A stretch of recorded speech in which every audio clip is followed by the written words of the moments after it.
Rainy season రాగానే మనకి చాలా కామన్గా కనిపించే డిజీజెస్ ఏంటంటే ఫ్లూస్ కానివ్వండి, లేదంటే వైరల్ ఫీవర్స్ కానివ్వండి, ఇన్ఫెక్షన్స్ ఎక్కువగా అవుతూ ఉంటాయి. వైరల్ ఇన్ఫెక్షన్స్, బ్యాక్టీరియల్ ఇన్ఫెక్షన్స్, అవే కాకుండా కోల్డ్, కాఫ్, గొంతు గరగర ఇలాంటివి చాలా కామన్గా చూస్తూ ఉంటాం. సో ఇలాంటివి ఉన్నప్పుడు అండ్ ఇలాంటి రాకుండా ఎలాంటి జాగ్రత్తలు తీసుకోవాలో, ఎలాంటి ఫుడ్ తీసుకుంటే ఇలాంటివి రాకుండా ఉంటాయో, ఫ్లూయిడ్ ఇంటేక్ అనేది చాలా ఇంపార్టెంట్ అండి. వర్షాకాలంలో, వింటర్లో మనము వాటర్ ఇంటేక్ అనేది చాలా తగ్గిస్తూ ఉంటాం కాబట్టి ఆ వాటర్ని రిప్లేస్ చేయడానికి మనం ఫ్లూయిడ్ ఇంటేక్ అనేది తీసుకుంటూ ఉండాలి.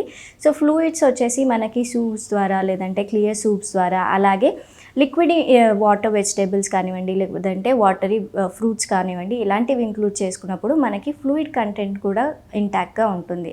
సో వింటర్లో and at the same time most ఇంపార్టెంట్గా మనకి రెయినీ సీజన్లో ఏంటంటే ఫ్లూయిడ్స్ ఎక్కువగా తీసుకోవాలి. అండ్ ఈ ఫ్లూయిడ్స్ మనకి సూప్ ద్వారా తీసుకున్నట్టయితే మనం దాంట్లో వెజిటేబుల్స్ యాడ్ చేస్తాము, అలాగే హర్బ్స్ యాడ్ చేస్తూ ఉంటాం. లైక్ మనము పసుపు, జింజర్ అండ్ అలాగే దాంట్లో బ్లాక్ పెప్పర్ ఇలాంటివి యాడ్ చేస్తూ ఉంటాం. కాబట్టి ఈ స్పైసెస్, మన ఇండియన్ స్పైసెస్ బాగా ఇమ్యూనిటీ బూస్టింగ్కే కాకుండా anti inflammatory, anti bacterial, anti viral property కలిగి ఉంటాయి. సో మనకి ఇమ్యూనిటీ బూస్టింగ్కి, అలాగే ఇండైజెషన్ ప్రాబ్లం ఏదైతే కామన్గా కనిపిస్తుందో దాన్ని ఫైట్ చేయడానికి ఇమ్యూనిటీ అనేది బూస్ట్ చేస్తూ ఉంటుంది. సో ఫ్రూట్స్ అండ్ వెజిటేబుల్స్ కూడా చాలా ఇంపార్టెంట్ అండి. So fruits and vegetables select చేసుకునేటప్పుడు మనము thick skin fruits and vegetables అనేవి సెలెక్ట్ చేసుకోవాలి. ఎందుకంటే మనకి రెయినీ సీజన్లో కంటామినేషన్ అనేది చాలా ఎక్కువగా ఉంటుంది. మాయిశ్చర్ కంటెంట్ అనేది ఎన్వైరన్మెంట్లో ఎక్కువగా ఉంటుంది కాబట్టి బ్యాక్టీరియల్ గ్రోత్ కానివ్వండి, వైరల్ గ్రోత్ కానివ్వండి చాలా ఎక్కువగా ఉంటుంది.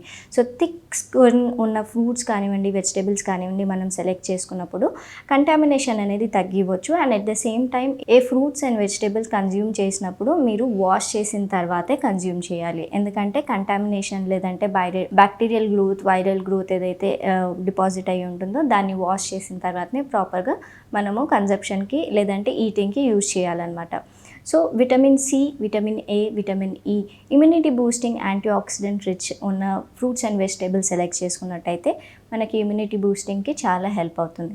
అండ్ గార్డ్ వెజిటేబుల్స్ ఎక్కువగా సెలెక్ట్ చేసుకోవాలి. దొండకాయ, బీరకాయ ఇలాంటి గార్డ్ వెజిటేబుల్స్ ఏవైతే ఉంటాయో, బాటిల్ గార్డ్, రిచ్ గార్డ్ ఇలాంటి గార్డ్ వెజిటేబుల్స్ ఎక్కువగా తీసుకునడం వల్ల థిక్ స్కిన్స్ ఉంటాయి కాబట్టి మనకి ఎట్ ద సేమ్ టైం న్యూట్రిషియస్గా ఉంటుంది and safer side to eating కూడా ఉంటుంది. అలాగే గ్రీన్ లీఫీ వెజిటేబుల్స్ కూడా రెయినీ సీజన్లో చాలా సెలెక్టివ్గా తీసుకోవాలండి. ఎందుకంటే ఇవి చాలా తొందరగా హార్వెస్ట్ చేస్తూ ఉంటారు అండ్ సాయిల్కి చాలా నియర్ బై ఉంటుంది కాబట్టి కంటామినేషన్ ఛాన్సెస్ ఎక్కువగా ఉంటుంది.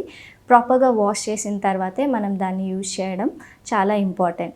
సో గ్రీన్ లీఫీ వెజిటేబుల్స్ తీసుకోవడం వల్ల మనకి ఇమ్యూనిటీ బూస్టింగ్ ఉంటుంది. సో కుక్ చేసే ముందు దానికి ప్రికాషన్స్ అనేవి చాలా ఇంపార్టెంట్ కాబట్టి వాష్ చేసిన తర్వాతే మనము ప్రాపర్గా క్లీనింగ్ అవన్నీ చేసిన తర్వాతే గ్రీన్ లీఫీ వెజిటేబుల్స్, ఆకుకూరలు అనేవి సెలెక్ట్ చేసుకోవాలి.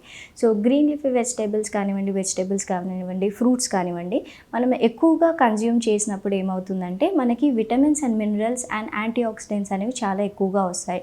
సో ఈ విటమిన్స్, మినరల్, యాంటీ ఆక్సిడెంట్స్ అనేవి మన ఇమ్యూనిటీ బూస్టింగ్కి హెల్ప్ అవుతాయి. అలాగే రెయినీ సీజన్లో డయేరియా అలాంటివి వచ్చినప్పుడు మనకి ఫైబర్ ఉంటుంది కాబట్టి ఈ ఫైబర్ కూడా మనకి ఇండైజెషన్ ఇష్యూ ప్రాబ్లమ్స్ కానివ్వండి, డయేరియా ఇష్యూస్ కానివ్వండి, కాన్స్టిపేషన్ ప్రాబ్లమ్స్ కానివ్వండి ఇలాంటివి ఫైట్ చేయడానికి హెల్ప్ చేస్తుంది.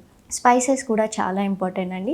సో మనము చిల్లీ పౌడర్స్ అలాంటివి కాకుండా ఇండియన్ హర్బ్స్ని మనం యూజ్ చేసినట్టయితే లైక్ బ్లాక్ పెప్పర్ కానివ్వండి, జింజర్ గార్లిక్ కానివ్వండి, లేదంటే సినమన్ పౌడర్, నట్మెగ్ పౌడర్ ఇలాంటి పౌడర్స్ యూజ్ చేసినట్టయితే మన ఇండియన్ కుకింగ్లో మనకి ఇమ్యూనిటీ బూస్టింగ్కి at the same time anti inflammatory, anti viral, anti bacterial and anti inflammatory ప్రాపర్టీగా హెల్ప్ చేస్తుంది. కాబట్టి మన ఇమ్యూనిటీ సిస్టమ్ని బూస్ట్ చేస్తూ అండ్ ఒకవేళ బ్యాక్టీరియల్ అటాక్ అయ్యే ఛాన్సెస్ ఉంటే దాన్ని ముందుగానే ఫైట్ చేయడానికి మన బాడీని ప్రిపేర్ చేస్తుంది. సో ఇలాంటి స్పైసెస్ అండ్ హర్బ్స్ని మనము ఇంక్లూడ్ చేసుకోవాలి రెగ్యులర్ డైట్లో. అదే కాకుండా ఎలాంటి ఫుడ్ ఐటమ్స్ అవాయిడ్ చేయాలి అంటే కంప్లీట్గా out side and restaurant foods అనేవి అవాయిడ్ చేయాలి. ఎందుకంటే హ్యూమిడిటీ ఎక్కువగా ఉంటుంది అండ్ ఎన్వైరన్మెంట్లో మాయిశ్చర్ ఎక్కువగా ఉంటుంది కాబట్టి బ్యాక్టీరియల్ అండ్ వైరల్ గ్రోత్ అనేది చాలా కామన్గా కనిపిస్తూ ఉంటుంది. టెంపరేచర్ వేరీ అయినప్పుడు మనకి ఇన్ఫెక్షన్ వచ్చే ఛాన్సెస్ ఎక్కువగా ఉంటుంది. ఎందుకంటే బ్యాక్టీరియల్ గ్రోత్ అనేది చాలా ర్యాపిడ్గా అవుతుంటుంది కాబట్టి. సో కంప్లీట్గా మనము ఈ అవుట్ సైడ్ ఫుడ్ అనేది అవాయిడ్ చేయాలండి. సో టెంపరేచర్ వేరియేషన్ ఉంటుంది కాబట్టి.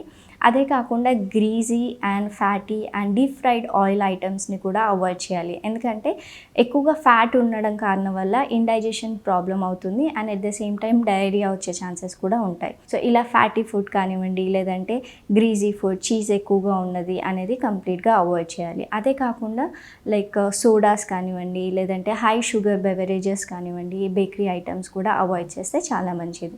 ఇంట్లోనే ప్రాపర్గా సూప్స్ కానివ్వండి, లేదంటే హర్బల్ డ్రింక్స్ కానివ్వండి, టీస్ కానివ్వండి, లేదంటే బోన్ సూప్ కానివ్వండి, ఇలాంటివి ఇంక్లూడ్ చేసుకున్నప్పుడు మనకి రెయినీ సీజన్లో ఇమ్యూనిటీ బూస్టింగ్కి at the same time fluid రీప్లేస్మెంట్కి కూడా హెల్ప్ అవుతుంది.